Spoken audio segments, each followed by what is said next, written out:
Hello students and welcome back to channel Siraj tech dictionary. आज international finance का नया lesson start करने जा रहे हैं जिसका नाम है फॉरेन एक्सचेंज मार्केट। ये लेसन है ATY GMS और TY मैथ्स दोनों के लिए इंपॉर्टेंट है। तो स्टार्ट करेंगे आज का क्लास।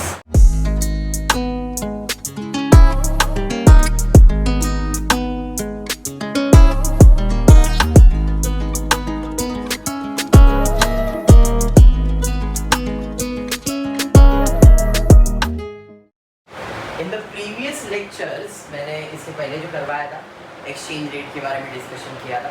एक्सचेंज रेट का लेसन का नाम आज है फॉरेन एक्सचेंज मार्केट। अब इसमें क्या होगा, तो इसमें हमको जो मार्केट का रेट चल रहा है, दो कंट्रीज के बीच में जो रेट चल रहा है उसमें मुझे फ़ायदा हो रहा है या नुकसान हो रहा है, वो रेट को खरीदने और बेचने में वो फाइंड करना। ठीक है, that is exchange rate quotation and arbitrage. Arbitrage का मतलब हुआ प्रॉफिट। अब प्रॉफिट कैसे डिसाइड करते हैं आप? How you decide the profit? दो वैल्यू होता है अपने पास, एक होता है बिड वैल्यू और एक होता है आस्क वैल्यू।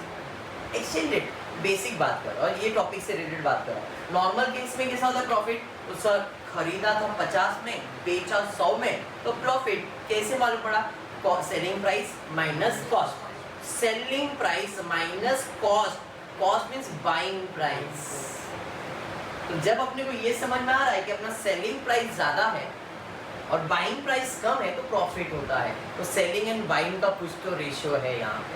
तो यहाँ पे भी अगर आप आर्बिट्रेज की बात करोगे, ये फॉर्मूले के पहले मैं इधर आ जाता हूँ कि ये फॉर्मूला अप्लाई कैसे करना है। तो ये फॉर्मूला अप्लाई करने के लिए to calculate the arbitrage profit, take the highest bid value, मतलब खरीदने का भाव, बिड वैल्यू मतलब बाइंग वैल्यू, अपने को सबसे बड़ा बिड वैल्यू लेने का, और take the lowest ask value, selling value. अगर बिड वैल्यू बड़ा है और आस्क वैल्यू छोटा आपने लिया, और उस केस में बिड हमेशा बड़ा होना चाहिए और आस्क हमेशा छोटा होना चाहिए। तो ये बड़ा लिया तो ये बड़ा ही रहेगा ना? जरूरी नहीं है, हो सकता है जो हाईएस्ट बिड वैल्यू वो आस्क से छोटा ही आ रहा है, ऐसा भी हो सकता है।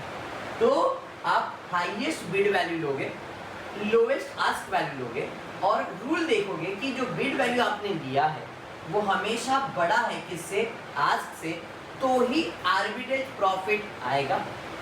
अगर इसका उल्टा हो गया तो आर्बिट्रेज प्रॉफिट नहीं आएगा। समझ में आ रहा है? तो ये रूल है, ये आपकी टेक्स्ट बुक में नहीं लिखा है, मैंने लिख के पर्सनली दिया है।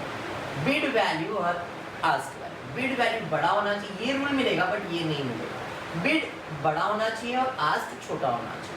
If it is done then you can apply arbitrage profit. और आर्बिट्रेज प्रॉफिट का फॉर्मूला है प्रिंसिपल। हमेशा देखो प्रिंसिपल इज 1 मिलियन।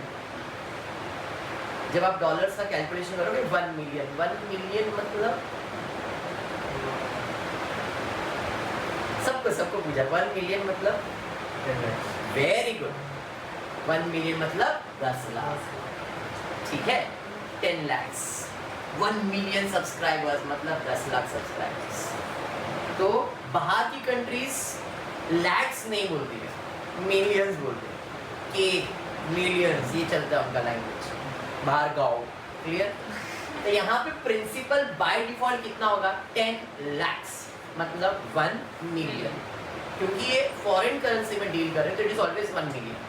1M लिखा है मतलब 1 मिलियन है, और 1 मिलियन इंडिया के लैंग्वेज में 10 lakh.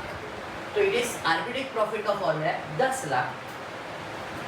Identified highest bid value, identified lowest ask value. तो जो आपने बिड और आस्क लिया है उनसे आप डिवाइड कर दोगे, और जो भी इसका आंसर आएगा उसको माइनस फिर से प्रिंसिपल से करोगे। पहले प्रिंसिपल से मल्टीप्लाई कर दिया, आंसर आया, और फिर वही प्रिंसिपल अपन माइनस करेंगे तो जो आंसर आएगा उसी को आप आर्बिट्रेज प्रॉफिट कहते हो। क्लियर? पक्का? सम देखेंगे तो आपको समझ में आ जाएगा। And very very very very very very very important point is, जब भी आपको आस्क और बिड लेना है आपको दो करेंसी दिया जाएगा, मतलब दो कोड्स दिए जाएंगे, और दोनों कोड सेम होना चाहिए, सेम फॉर्मेट में होना चाहिए। ऐसा नहीं कि AUD USD है और इधर USD AUD है तो नहीं चलेगा, तो आपको कन्वर्ट इनवर्स करना पड़ेगा। ये चीज़ मैंने आपको इनवर्स में सिखाया। कि अगर यूएडी और एडी दिया है तो आप उसका इन्वर्स करके एयूडी यूएसडी कर सकते हो। तो अपने को देखो ज़रा क्वेश्चन में एयूडी यूएसडी, एयूडी दोनों का सेम दिया हुआ है, तो जो पहला वैल्यू होता है वो क्या होता है बिड, दूसरा वैल्यू क्या होता है ask. Identify and calculate arbitrage profit. Rule number 1 क्या है? Rule number 1 highest bid value. देखो जरा हाईएस्ट बिड वैल्यू क्या है दोनों में? ये है 1.9309, 1.398, ये बड़ा है ना, तो इधर बिड वैल्यू हाईएस्ट। ये आस्क में आप जा सकते हैं, आस्क में लोएस्ट। दोनों में बिड बड़ा है ना, देखो 9398, 9388, बिड बड़ा है और आस्क छोटा है ना। हाँ, इफ ऐसा है तो arbitrage profit exist, and if arbitrage profit exist formula apply करेंगे एंड 1 मिलियन नहीं देता है, अभी के लिए लिखा है मैंने, बट आगे चल के मैं गायब करूँगा। तो formula arbitrage profit is equals to principal bid rate ask rate principal. Principal कितना? 1 मिलियन मतलब 10 लाख। बिड रेट माहिती है? हाँ सर। बिड रेट किधर गया? यहाँ पे बिड रेट क्या हुआ? प्रिंटिंग मिस्टेक हुआ है यहाँ पे। हाँ, ये करेक्शन करना बिड रेट में। और आस्क रेट यहाँ पे आप कैलकुलेट करके देखो ना, 1.9398 रहेगा यहाँ पे 98, और यहाँ पे 1.9388 बराबर है। करो calculate, 10 lakh into 1.9398 divided by 1.9388 minus 10 lakh करोगे 515.78, राइट। मतलब इधर खाली प्रिंटिंग मिस्टेक हुआ है, यहाँ पे आपको बिड वैल्यू क्या लिखने 1.9398 ये बिड वैल्यू। इसमें 4 4 लिख सकते हो, बट ये रुपीस में है, कोई प्रॉब्लम नहीं, आप 4 में लिख सकते हो। कड़ा दूसरा क्वेश्चन पे जाओ, ऐसे ही क्वेश्चन दे, आर्बिट्रेज ऐसे ही है, बट इसमें ट्विस्ट एंड टर्न्स क्या आने वाले कि भाई वो रेट ऐसा नहीं देगा, घुमा फिरा के देगा, 3 करेंसी दे देगा, तो क्या करेंगे? बस ये कंसेप्ट को समझना है, बाकी चीज़ें वही है। जैसे यहाँ पे आ SE के AUD SE के दोनों में से किसी एक को तो रिवर्स करो, कोई भी करेंगे चलेगा। SE के AUD है, मैं क्या करता हूँ AUD SE को कन्वर्ट कर देता हूँ। तो पहला तो मुझे कन्वर्ट करना पड़ेगा। When the two given quotation are in different form, it is necessary to convert any one of them to make comparable with the other. जो मैंने हिंदी में बोला उसने इतना मस्त इंग्लिश में लिख के बताया, कड़ा ये समझ जाना, खत्म आते ही। तो सबसे पहला AUD SE के है, उसको मेरे को SE के AUD करना है। मैंने आपको इनवर्स कोटेशन लिखते समय फॉर्मूला ऑलरेडी बताया था कैसे लिखते हैं। अब आप इधर कंफ्यूज हो जाओगे, इसलिए मैं लिख के दे रहा हूँ, ध्यान दें। SE के AUD मुझे बिड फाइंड करना है, बट मुझे ये तो रिवर्स में दिया हुआ है, तो बिड फाइंड करने के लिए 1/, क्या करूंगा मैं 0.7215 AUD SEK का आस्क वैल्यू लिखूंगा, बराबर। तो इसके आस्क लिखने से मुझे SEK AUD का क्या मिल जाएगा? बिड वैल्यू मिलेगा। याद है ना ये चीज हमने इसके पहले की इसमें की। सिमिलरली SEK AUD अगर आस्क निकालना है तो इसका अपने को इन्वर्स करना पड़ेगा। तो ये तो दिया है ना, मतलब इसको अपन कुछ नहीं, अपन इसका निकाल रहे हैं, इसका इन्वर्स करूंगा, तो मैं इधर क्या लिखूंगा AUD SEK का बिड वैल्यू लिखूंगा, और इसका बिड वैल्यू क्या आएगा? यहाँ पे मैंने साथ में सॉल्व कर दिया। 1/आस्क 1/0.7225, तो ये उसका बिड वैल्यू हो गया पहला, ये इसका बिड और ये उसका आस्क। समझ में आया? साथ में सॉल्व किया है। ओके, चलिए डिवाइड कर दीजिए, तो आपको आ रहा है 1.3841 1.386। देखो आप दोनों सिमिलर नेचर के बनते हैं। बराबर है। कैलकुलेशन करना, क्योंकि हो सकता है ये टेक्स्ट बुक कॉपी पेस्ट है, मैंने मैनुअली सॉल्व नहीं किया है, तो मैनुअल करना है। एसई के AUD का न्यू रेट आ गया, मतलब अब इसका कुछ काम है क्या? नहीं। अब ये और ये दोनों सॉल्व कर, तो ये दिया था, ये हमने फाइंड किया और ये दिया होगा। फाइंड किया है तो इम्पोर्टेंट है, फालतू में फाइंड नहीं किया है। लिखते समय में थोड़ा सा चेंज होने वाला है। यहाँ तक क्लियर? ये आपने फाइंड किया और ये दिया हुआ, गिवन है तो प्रॉब्लम है। जैसे इस क्वेश्चन में गिवन था, कुछ नया फाइंड नहीं किया था, तो जो बिड था वो बिड था, जो आस्क था वो आस्क था। यहाँ पे सबसे पहला रूल है दोनों का बिड वैल्यू में से जो बड़ा है, बड़ा वैल्यू कौन सा है? आस्क में छोटा कौन सा है? ये आस्क वैल्यू ना, यहाँ पे बिड वैल्यू है आस्क वैल्यू, ग्रेटर है आर्बिट्रेज एग्जिस्ट। फॉर्मूला लिखा, arbitrage formula principal into bid upon ask minus principal. ध्यान से जो करने वाला उसके ध्यान से, प्रिंसिपल आपको मालूम है, बिड वैल्यू आपको मालूम है sir, bid value sir ask value, और आप फटफट कैलकुलेट कर दोगे और आपको जो आंसर आएगा वो रॉन्ग आएगा। चलो कैलकुलेट करो आप, फिर आपको जो रूल है वो बताऊंगा तो क्लियर समझ। आप कैलकुलेट करो और आपका आंसर मुझे बोल देना, मैं लिखता हूँ। बताओ इसको कैलकुलेट करके कितना आंसर आया? तो पुलिस कंप्लेंट वाला कैलकुलेटर है। अच्छा, उसका कैलकुलेटर हुआ तो पुलिस कंप्लेंट किया था उसने। हाँ, कितना आ रहा है? 17.5 ये आपको आया आंसर, ठीक है? पर मेरे को कुछ भलता ही आया, देखो 7705 और आपको 7717 कुछ आया आप लोगों को। क्यों? इसलिए बता, थोड़ा इधर आप लोग ध्यान से देखो, कुछ चेंज किया है। क्या चेंज किया है जरा ध्यान। ये जो बिड वैल्यू है, क्या ये मुझे क्वेश्चन में दिया था? ये मैंने फाइंड किया था, ये मैंने फाइंड किया। क्या ये जो आस्क वैल्यू वो क्वेश्चन में दिया था? हाँ सर ये तो दिया था, तो इसको चेंज नहीं करूंगा, इसको मैं चेंज करूँ। अब इधर ये मैं नहीं लिख सकता, तो ये बिड आया कैसे था? सर ये वाला बिड ऐसे आया, 1 डिवाइड बाय 0.722 किया तो ये आंसर आया था ना। तो मतलब ये जो बिड वैल्यू है 1/0.7225। समझा मैंने क्या किया?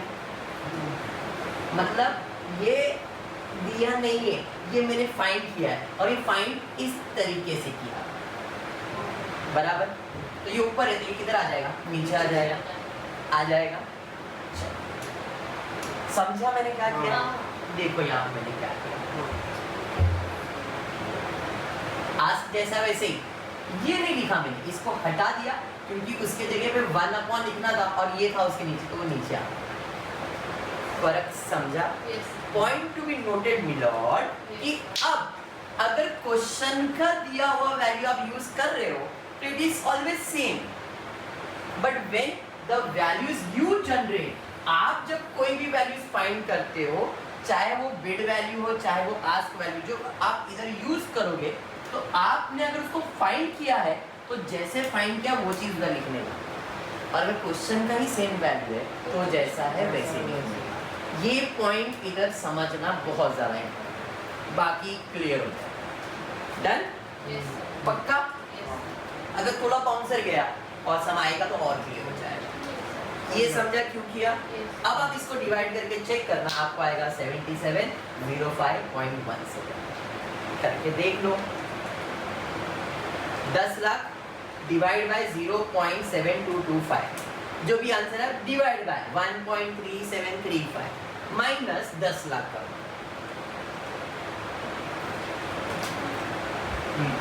सेम निपटा, उसमें टाइम लगेगा, प्लीज कंप्लीट।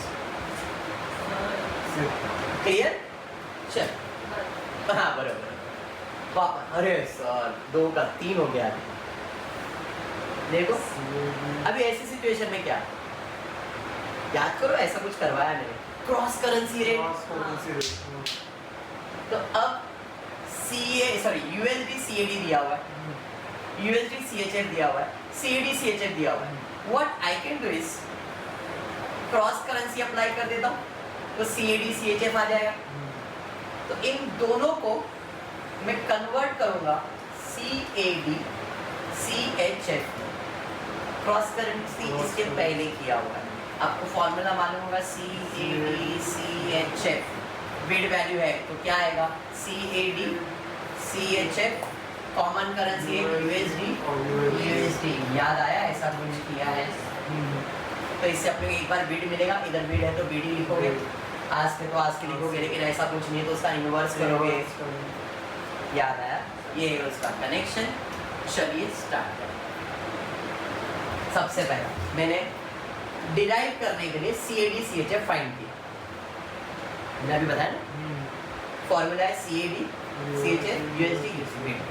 अब देखो CAD USD दिया हुआ है क्या, नहीं सर, USD CAD दिया हुआ है, ये नहीं देखना है, इसको नहीं, ये वैसा का वैसे ही रख दे, क्योंकि अपन CAD CHF फाइंड करें तो ये तो यूज करूंगा मैं, और इन दोनों से मैं नया वैल्यू फाइंड करूँ। समझ रहे हैं? पक्का ना? ठीक है।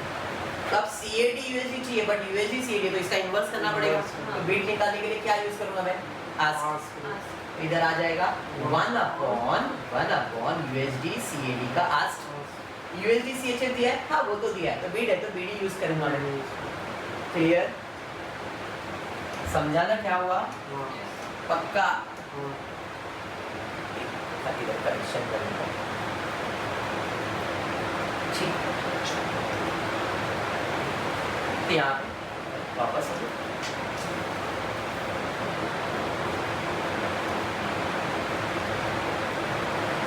और किधर रहेगा भाई,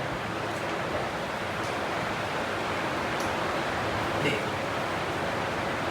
अभी समझा। तो इसका बिड नहीं मालूम था, तो इसका 1/आस्क कर दिया, पर इसका बिड तो मालूम ही है।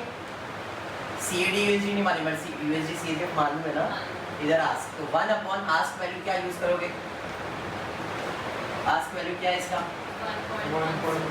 1.1 डिवाइड बाय 1.16 इनटू इसका वैल्यू अपना ये लेना है। समझ रहा है? चलो डिवाइड करो और बताओ कितना आ रहा है।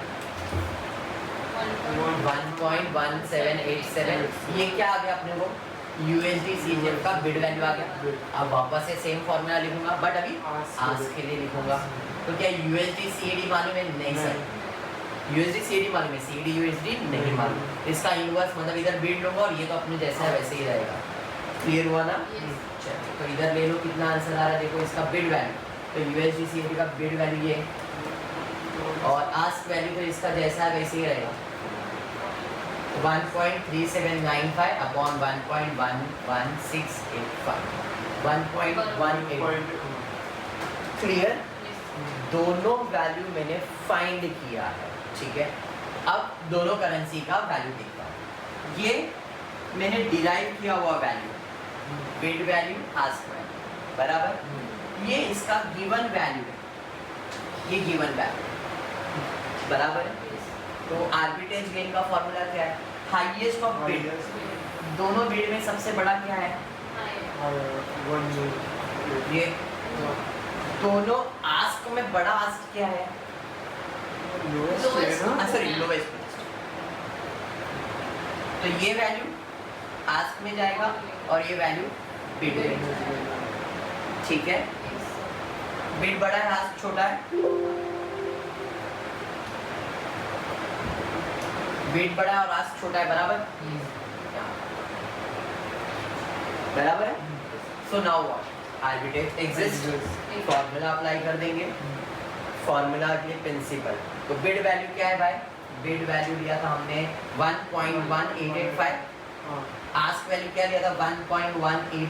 दोनों में से कौन सा वैल्यू दिया था क्वेश्चन में, सर बिड वैल्यू दिया था, देखो ये तो दिया हुआ था, बट ये हमने फाइंड किया।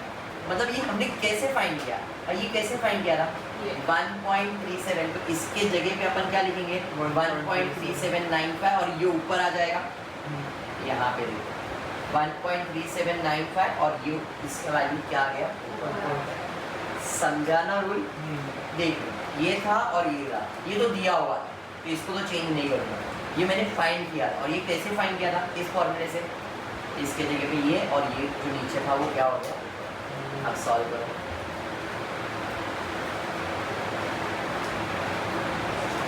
समझ रहा है ना क्या कर रहा हूँ अगर ओवरलोड जा रहा है तो बोल देना और लेक्चर इसका कंबाइन और ये कर दूँगा आज मैंने मैक्सिमम कवर करने का ट्राई किया है इसका क्या आ रहा है 6714.21 ठीक है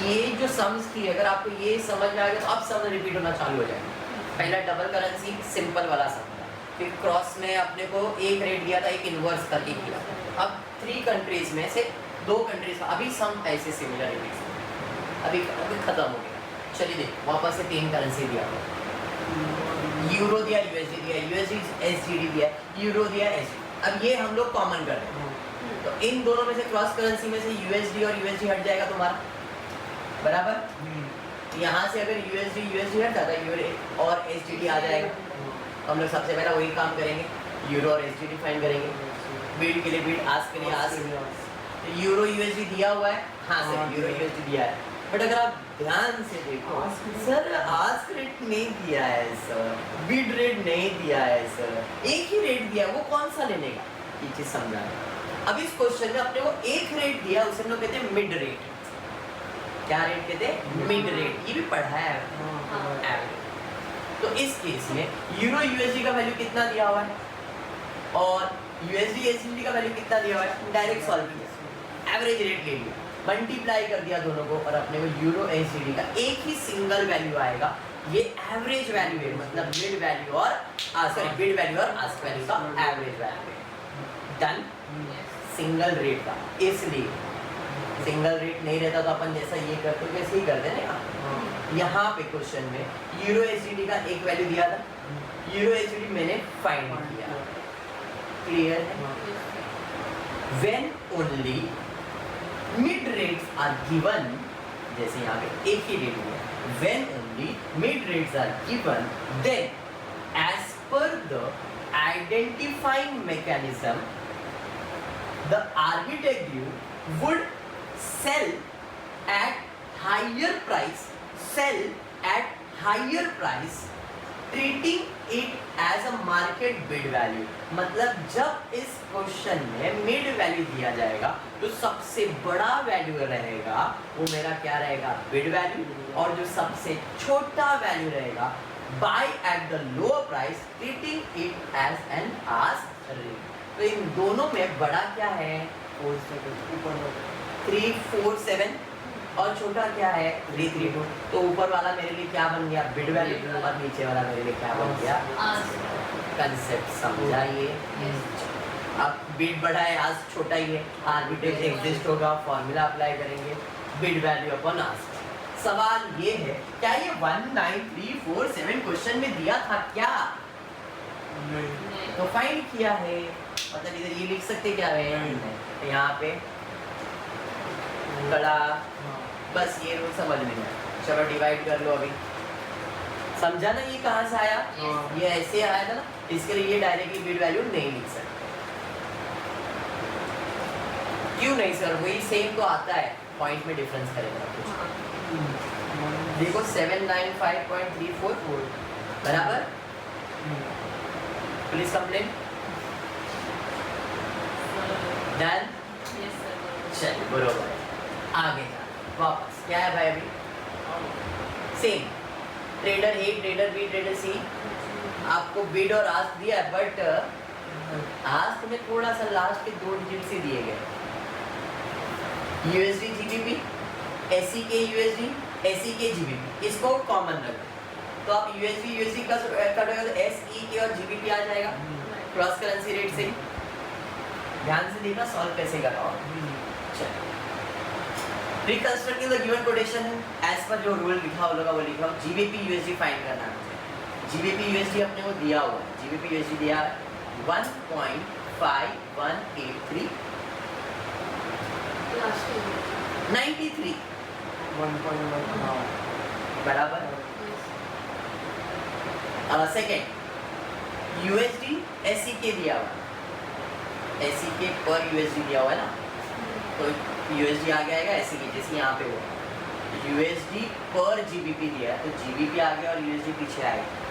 जो पर रहता है वो पहला रहता है, फर्स्ट कंट्री, और बाकी दूसरा सेकेंड कंट्री। तो यहाँ पे जीबीपी यूएसडी, यूएसडी एसईके, जीबीपी एसईके हो जाएगा। इसका रेट कितना है 6.4825, 25 8 था और 25, तो यहाँ पे देखना 9 हो गया। क्यों ऐसा, क्यों ऐसा?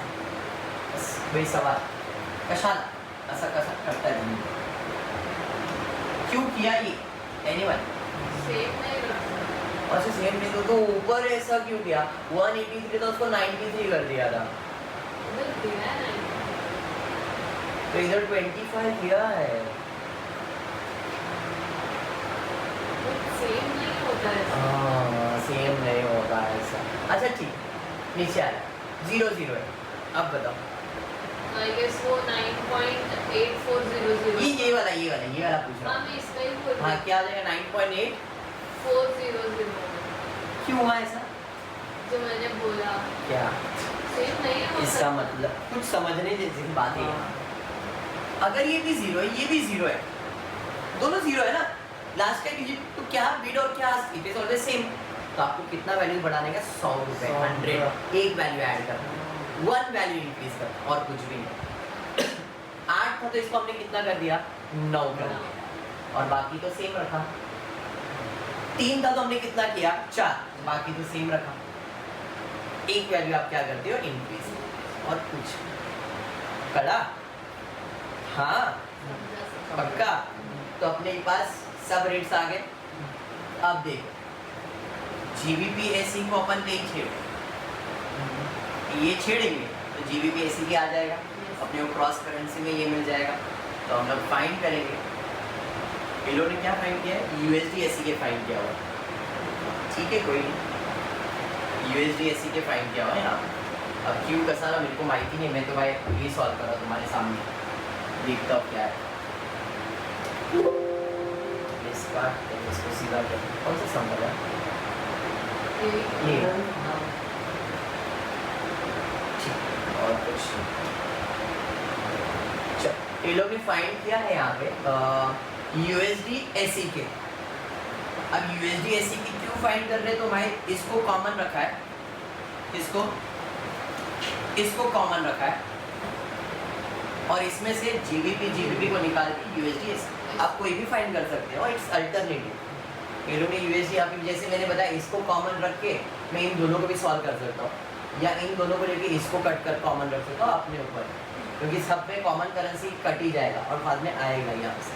तो कोई भी फॉर्मेट में करो इट वर्क, काम तो आएगा। अभी इन लोग ने यूएसडी के हिसाब से सॉल्व किया, तो मैं यूएसडी के हिसाब से एक्सप्लेन करा। तो यूएसडी ये कॉमन रखा, और इन दोनों को अब मुझे सॉल्व करना, जिसमें से जीबीपी कट होगा तो यूएसडी और एसईके आ जाएगा। तो यूएसडी एसईके का बिड वैल्यू है यूएसडी एसईके, कॉमन करेंसी क्या है? जीबीपी। तो क्या यूएसडी जीबीपी का बिड वैल्यू मालूम है? यूएसडी नहीं, इनवर्स मालूम है, तो यहाँ पे इनवर्स आ जाएगा। जीबीपी एसईके हाँ सही है, तो मालूम है। क्लियर? चलिए, तो यहाँ पे ये आस्क वैल्यू आएगा 1.5193, और इसका बिड वैल्यू कितना है भाई? इसका बिड वैल्यू 9.833 बराबर। अरे हाँ क्लियर। चलो डिवाइड कर लेंगे, इसका आंसर आ रहा है 6.470। देख लो करके, देखो डिवाइड करके सेम भाई। क्या किया? क्या वापस करूँ? क्या करूँ वापस? मैं करूँ वापस सॉल्व? समझा क्या किया? देख, इसका इन्वर्स लिया तो इसके इन्वर्स में 1.519 आएगा, इसका बिड वैल्यू तो यही रहेगा, तो 1/1.51 और ये बस डिवाइड करो, ठीक है। चलो जीबीपी का आस्क निकाल, यूएसडी एसईके जीबीपी का यूएसडी जीबीपी मालूम है? नहीं सर, इन्वर्स तो इधर बिड आ जाएगा और ये जैसा वैसे ही रहेगा। तो आई गॉट न्यू वैल्यू किसका, USD SEK का बिड वैल्यू मिल गया आस्क वैल्यू से। तो USD SEK का बिड वैल्यू और आस्क वैल्यू आ गया और क्वेश्चन में गिवन USD SEK यूज किया। मैं अभी भी क्लियर बोल रहा हूँ, आप इसको कॉमन रख के इन दोनों को भी सॉल्व करेंगे तो चलेगा। क्वेश्चन में ऐसा स्पेसिफाई किया था क्या फाइंड करना है, establish the opportunity of the arbitrage exist and if yes calculate the profit on capital USD million. Capital USD million के लिए मतलब इसके लिए GBP हमने फाइंड नहीं किया, स्पेसिफाई किया है क्वेश्चन। आपको बोला है USD के फॉर्मेट में 1 मिलियन USD की मतलब USD चाहिए उसको, तो USD चाहिए मतलब इसीलिए हमने इसको कॉमन रख के इन दोनों को सॉल्व किया। क्लियर हुआ? इतना क्वेश्चन डिटेल में पढ़ा नहीं था बट इधर स्पेसिफाई किया हुआ है इसलिए उन्होंने ऐसे सॉल्व किया। ठीक है, पक्का? चलिए ये आ गया। अब दोनों में बिड वैल्यू चेक करो क्या है, 6.4701 6.4825 ये बड़ा है तो ये लिया जाएगा। आस्क में 925 और 8 ये लिया जाएगा। देखो 825 लिया गया और 809 ये लिया गया, ये बड़ा है और ये छोटा है। आर्बिट्रेज एग्जिस्ट फॉर्मूला ये कंसेप्ट बैठ गया तो फॉर्मूला सेम है। अब 6.4825 क्वेश्चन में दिया था क्या? हाँ ये तो दिया था, गिवन था और ये हमने डिराइव किया है, फाइंड किया है। तो ये फाइंड ऐसे ही किया है, इधर आएगा वो इधर आएगा, इधर आएगा मतलब 9.8400 अपॉन 1.5182 ये भाई साहब ऊपर आ जाएंगे ना, समझा ना क्या किया? क्लियर हुआ? तो यहाँ पे फॉर्मूले के हिसाब से देखो 1.583 ऊपर चला गया और नीचे 9.8400 अंडरस्टूड? डिवाइड करके चेक करना 242 पर US डॉलर आ रहा है, बरोबर है? कंसेप्ट बैठ रहा है दिमाग में? पक्का? चलो 5 सम, एक और सम लेता हूँ फिर बैठना, ज़्यादा जा रहा है ना? पक्का? चलेगा तो मेरे को कोई प्रॉब्लम नहीं है। अब अ dealer of Frankfurt quotes GBP पर यूरो दिया हुआ है, JPY पर यूरो दिया गया है। What is the expected rate of GBP in terms of GPY? GBP, JPY के फॉर्म में पूछा है London. If actual quote in the London JPY ये दिया हुआ है, मतलब इससे अपने क्रॉस करेंसी से JPY GBP के लिए सॉल्व करना है। इनका कोड दिया गया है, identify and calculate arbitrage mean if any. मतलब ये तीसरा कोड इधर नहीं लिखिए, इधर लिखा। पहले अपन कोड्स लिख लेते। सबसे पहला GBP पर यूरो दिया हुआ, पर यूरो दिया है तो यूरो GBP हो गया। Bid value, ask value, JPY पर यूरो दिया तो यूरो और JPY हो गया। बिड वैल्यू, आस्क वैल्यू और क्वेश्चन में JPY पर GBP दिया हुआ है और अपने को इसी के बेसिस पे भी फाइंड करना है तो भाई इधर क्रॉस करेंसी निकालना पड़ेगा। कॉमन है यूरो यूरो तो GBP और JPY निकलने वाला है, GBP JPY निकलने वाला है। बिड वैल्यू के लिए फॉर्मूला है JPY, कॉमन यूरो रहेगा। तो देखो जरा GBP यूरो मालूम है क्या? नहीं सर, इनवर्स मालूम है, क्योंकि ये तो इसको तो हाथ नहीं लगाना है, ये तो आप यूज़ नहीं कर सकते। ये और ये यूज़ करके क्रॉस करेंसी सॉल्व हो रहा है। तो क्या मुझे GBP यूरो मालूम है? नहीं सर, यूरो GBP मतलब उल्टा मान लो, तो यहाँ पे इसका उल्टा ले लोगे, बराबर है ना?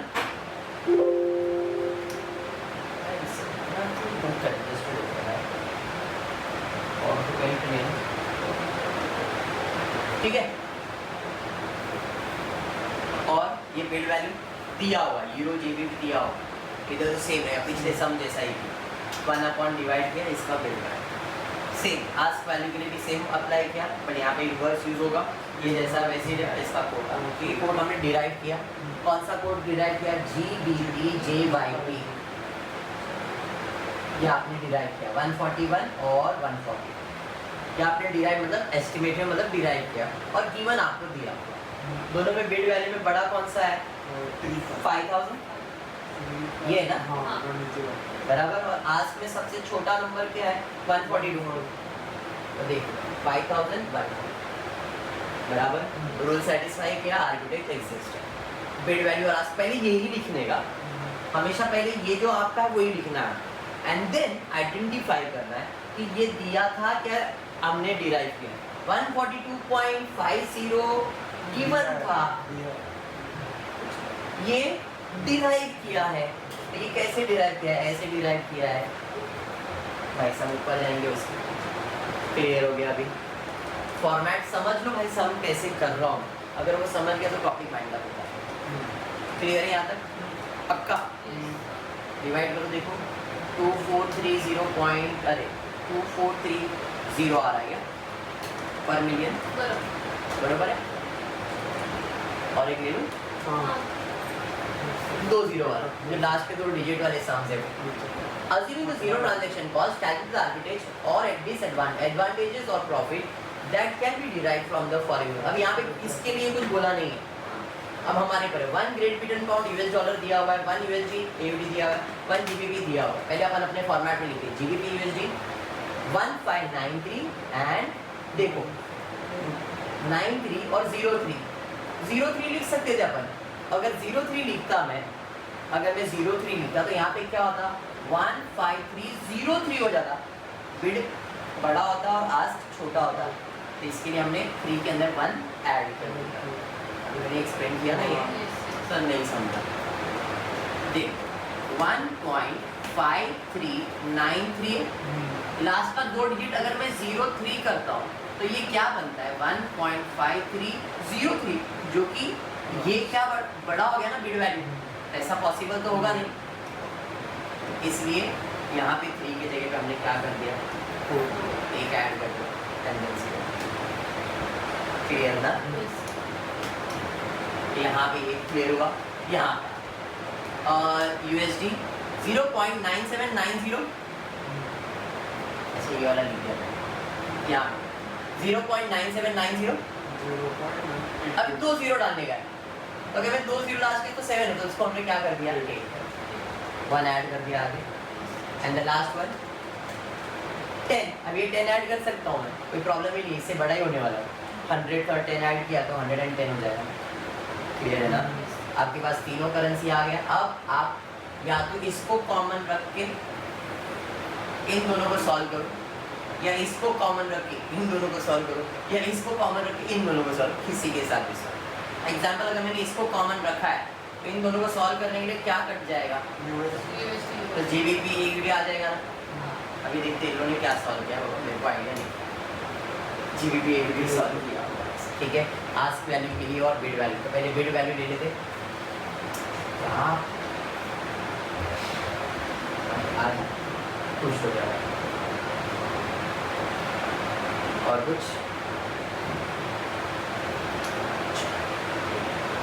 Same bid value. क्या जीबीपी यूएसडी मालूम है? हाँ सर मालूम है। यूएसडी अरे वो भी मालूम है, डायरेक्ट मालूम है, मतलब इन्वर्स निकालने की जरूरत ही नहीं है। सेम यहाँ पे आते आस्क के लिए जीबीपी, हाँ सर मालूम है, आस्क वैल्यू लिख दिया, बिड वैल्यू। क्लियर है क्या? दोनों का बिड और आस्क आ गया है। ये डिराइव किया, क्वेश्चन में गिवन था। दोनों में बिड वैल्यू बड़ा कौन सा है? ये 5100। आस्क वैल्यू में छोटा कौन सा है? ये। तो यहाँ पे आ जाएगा बिड वैल्यू में 5100 और ये यहाँ पे वो बड़ा है और ये छोटा ही है। आर्बिट्रेज एग्जिस्ट, प्रिंसिपल अप्लाई किया और जो बिड लिखा है वो बिड में लिखा है, जो आस्क लिखा है वो आस्क। क्या ये गिवन था? हाँ। क्या ये गिवन था? नहीं, डिराइव था। डिराइव था ना ये। कैसे डिराइव किया था? इन दोनों को मल्टीप्लाई, तो इसके जगह पे दोनों आ जाएगा नंबर। समझा भी? डिवाइड करेंगे 335 पर जीबीपी आ रहा है। आज इतना करता हूँ, इसके आगे के सम्स अगर आप प्रॉमिस करते हो करने वाले हो तो मैं ये टॉपिक को वाइंड अप करूँगा। अगर आप बोलते हो नहीं सर करवाओ, तो नेक्स्ट लेक्चर में इसके आगे के सम्स करवा के और एक लेक्चर लेके वाइंड अप क्या करने का? पक्का 100%? ठीक। तो आज लेक्चर, अरे और एक समय, और एक समय, और एक समय, ए और एक समय, और एक समय, और एक समय, चल चल छोटा सा समय देख। अब bank in Mumbai offers to sell USD against INR, USD INR दिया गया है। Where the bank in New York, अरे इसमें आर्बिट्रेज का कुछ कंसेप्ट नहीं, जरा ध्यान रखें। एक बैंक है मुंबई में, वो बोल रहा है to sell USD against INR at USD। तो क्या भाई तुम्हारा US करेंसी का हमारे कंट्री में भाव कितना है 54.3820। इसे मिड वैल्यू सिंगल रेट दिया हुआ है, मिड रेट दिया हुआ है। Whereas in the New York offers, New York वाला मुझे क्या बोल रहा है, हम आपको आपके 100 रुपए के बदले में कितना देंगे, $1 देंगे, 1.8390 देंगे। हम उनके $1 का 54 रुपीज़ दे रहे हैं और वो हमारे 100 रुपए का $1.83 दे रहे हैं। तो क्या मुझे ये खरीदना प्रॉफिटेबल है क्या नहीं, बस वही जानना। When comparing the rate, the base currency should be identical as per the given data। हाँ भाई, बेस करेंसी दोनों का INR और USD ही है, INR USD दिया हुआ है, तो कोई प्रॉब्लम नहीं। When buying $1, जब मैं $1 खरीद रहा हूँ तो मुझे कितने में पड़ रहा है 54। मैंने उसको ही बोला ना, $1 का हम आपको कितना देंगे, 54 देंगे। तो अगर मैं खरीद रहा हूँ तो मुझे कितने में पड़ रहा है 54। वही जगह पे अगर मैं सेल करता हूँ, उसी को मैं सेल कर रहा हूँ, तो अपने को सेलिंग प्राइस कितना मिल रहा है 100 रुपये का 1.83, तो वो कितने में पड़ रहा है 54 पॉइंट। देखो 100 डिवाइड बाय वो मुझे कितना दे रहा है, $1 का 1.83 दे रहा है, ये है ना। तो मैंने उसको डिवाइड, इंडियन करेंसी के लिए 1 मतलब 100 रुपीज़ हो रहा है, तो 100 डिवाइड बाय करो तो मुझे कितना रुपया मिल रहा है 54.377, जबकि मेरे को उधर कितना पड़ रहा है 54.3। इस case by understanding the transaction we would incur a loss as our buying rate for USD would be higher than the selling rate। भाई मैं उसको सामने वाले को कितना ऑफर कर रहा हूँ 54.38, जबकि सामने वाला मुझे कितना दे रहा है 38 के बदले में 37 ही दे रहा है। तो आपको खरीदना चाहिए क्या, मतलब therefore will not take the transaction। बस इतना आर्बिट्रेज का खाली एक्सप्लेनेशन, ठीक है। चलिए तो फिर आप इतना ही करते हैं। होप ये समझ में आया है। अगर ये समझ गया है तो फिर मैं वाइंड अप करूँगा, और आपको ऐसा है कि नहीं करना है, क्योंकि सम्स है मेरे पास, अभी भी इसमें और सम है, देखो सम्स है। अगर आप बोलते हो तो सम करवाऊंगा, नहीं तो फिर भाई इतने में वाइंड अप करके खत्म कर सकते। टेक्स्ट बुक का सम एक बार खोलोगे, ये ऋषभ पब्लिकेशन का, एक बार टेक्स्ट बुक आपका जो भी रेफर करो, एक बार रेफर करो और इस फॉर्मेट को अडॉप्ट करो। फॉर्मेट अडॉप्ट ये करना, और उधर कुछ भी किया है, कैसे भी किया है, आप ये फॉर्मेट को अडॉप्ट कर दो। बिट रेट और आस्क रेट क्या लिखना है, फिर क्यों मैंने ऐसा किया, अगर वो समझ गया तो लॉजिक क्लियर होता है। आर्बिट्रेज खत्म हो जाएगा तो आप समझो कि IF के अंदर और 2 लेसन बचेंगे। बैफ के लिए कॉल पुट कॉल ऐसा करके कुछ तो एक पार्ट है, वो BMS को नहीं है, खाली बैफ को है वो, ठीक है। अगर रहेगा तो मैं वो भी करवाऊँगा। कॉल पुट क्या होता है, और ये सारी चीज़ें कहाँ काम आती है, ये सारी चीज़ें आपको फॉरेन करेंसी शेयर्स ट्रेडिंग में काम आती है, ये सारी चीज़ें, ठीक है। चलिए तो फिर आज इतना ही करते हो। फिर वीडियो पसंद आए तो प्लीज़ वीडियो को लाइक कर देना, फ्रेंड्स ग्रुप में शेयर करना, चैनल सब्सक्राइब करना। Thank you for watching the video.